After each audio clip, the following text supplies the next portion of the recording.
Good day, everybody. My name is John Winkowski, and I am the Planetarium Coordinator for the Besser Museum Planetarium. Now, the focus of this week's show is going to be a little different than normal. We're going to be talking about something a little bit different from our standard astronomy topics. And on top of that, well, I'm also going to be filming everything from my own home, due to the COVID-19 pandemic, of course. Now, with that bit of introduction out of the way, let's get going with the focal point of this week's video, the focal pendulum. Today we're going to cover what a focal pendulum is used for and why it was so important to the scientific community when it was invented. Now, we're going to start by looking at the closest focal pendulum to us here in Alpena, and that is our very own at the Besser Museum, as pictured here.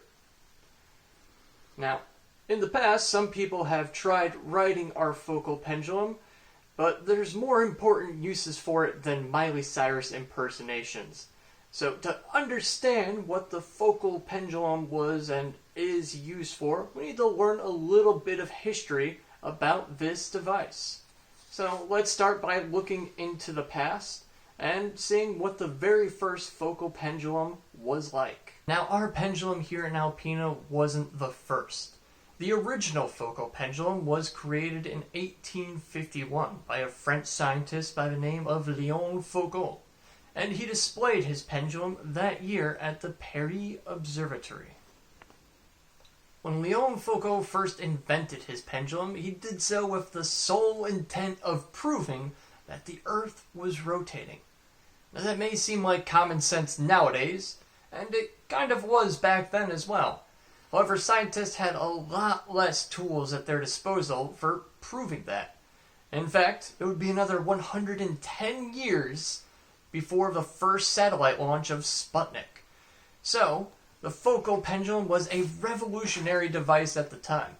Not only could it prove that the Earth was rotating, it also did so in a very cheap and effective manner, which meant that it could be replicated and done on multiple different places all around the globe. The main concept of the pendulum is simply that it's going to be rotating around its base, the large circular platform beneath the metal bob. It swings about in a very specific pattern all around it. Now, the original focal pendulum had a sandbox underneath it, of which the metal bob would carve lines into as it swung. This would not only measure the rotation of the metal bob, but would also just show its path as it did so. Now, I keep saying full rotation, and what I mean is the time it takes for the pendulum to go around its base once, and this isn't actually determined by one rotation of the Earth, as nearly every pendulum is going to take more than 24 hours to fully rotate. The pendulum's difference for going around the base actually varies on latitude above or below the equator, and this is mostly because the Earth is a sphere and has to deal with these interesting trigonometric variables that we're not going to touch on in today's video due to their complexity.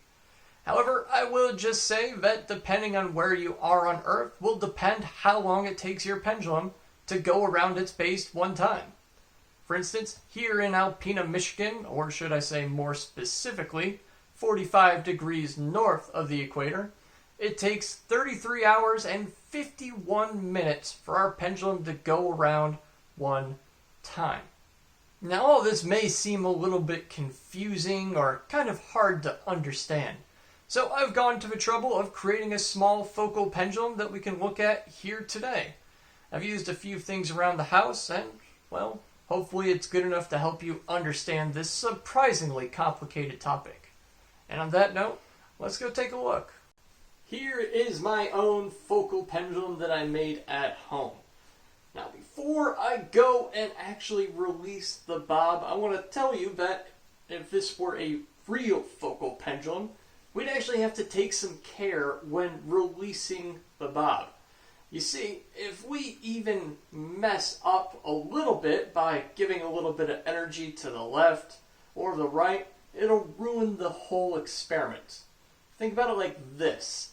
If our pendulum, our little bob, is swinging off by 1/10 of an inch every single minute, that's going to add up to over 17 feet of difference between the start and the 33-hour period at which it would go around once here in Alpena, which, as you probably know, would completely invalidate our whole experiment. There's a few different ways that this can be overcome. One of the simplest ones is to simply tie a rope to the bob itself and have a candle burn through it, thus releasing it without any human interaction and allowing it to swing freely back and forth. These are just some things to keep in mind if you decide that you want to make your own focal pendulum at home. Now, let's get on with the experiment. I'm going to pull our bob back, careful not to have it interact with the poles, and just let it go. And while it's swinging, I'm going to slowly rotate our base underneath it to kind of just highlight how it would look in real life.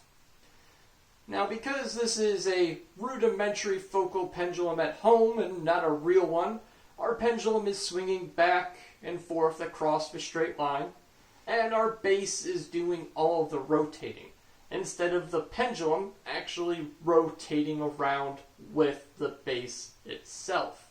This is kind of similar, but not exact, to how it would work at the North and South Pole, actually, because the pendulum takes the full 24 hours to actually go around once at the poles. Oh, you see what I mean there? If we add a little bit of off energy at the beginning, messes up the whole experiment.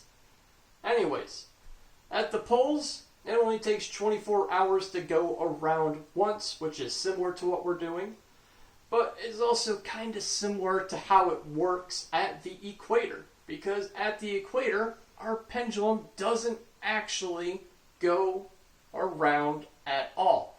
It simply, once released, goes back and forth, and then that is it until it runs out of energy and stops. And if the Earth wasn't rotating, this would be the case everywhere on the planet, not just the equator. And this kind of helps prove the theory that the Earth is rotating. But the real bread and butter of this proof comes from the mathematics behind it. You see, before the first bob was ever released by Léon Foucault, he had derived a series of equations which calculated just how fast the pendulum would swing around, down to the second. And, of course, once the pendulum was released and put into motion, it lined up perfectly with his mathematical equations. What this really means is that Foucault had predicted that the Earth was spinning by using these mathematic formulas that he had derived. Essentially, if the pendulum didn't behave exactly the same way that his math had said it would, then that means that either the pendulum was broken, or more realistically, the Earth was actually spinning or behaving in a way completely different from how scientists had predicted up to that time. So, with just a little simple bob and a thread, Léon Foucault turned the scientific world on its head by ending the discussion right then and there that the Earth was indeed rotating. Not bad for an experiment from the 1850s, huh? Alright everybody, this is going to pretty much conclude our video for today. We learned a little bit about the focal pendulum, a surprisingly complex yet simple device that did a lot for scientists back in the 1850s. And before we go, I have a question for all of you at home. If you were a scientist in the 1800s, what natural phenomenon do you think you'd want to prove using science? As always, leave your answers in the comments section below, and I'll see you all next week in our next video.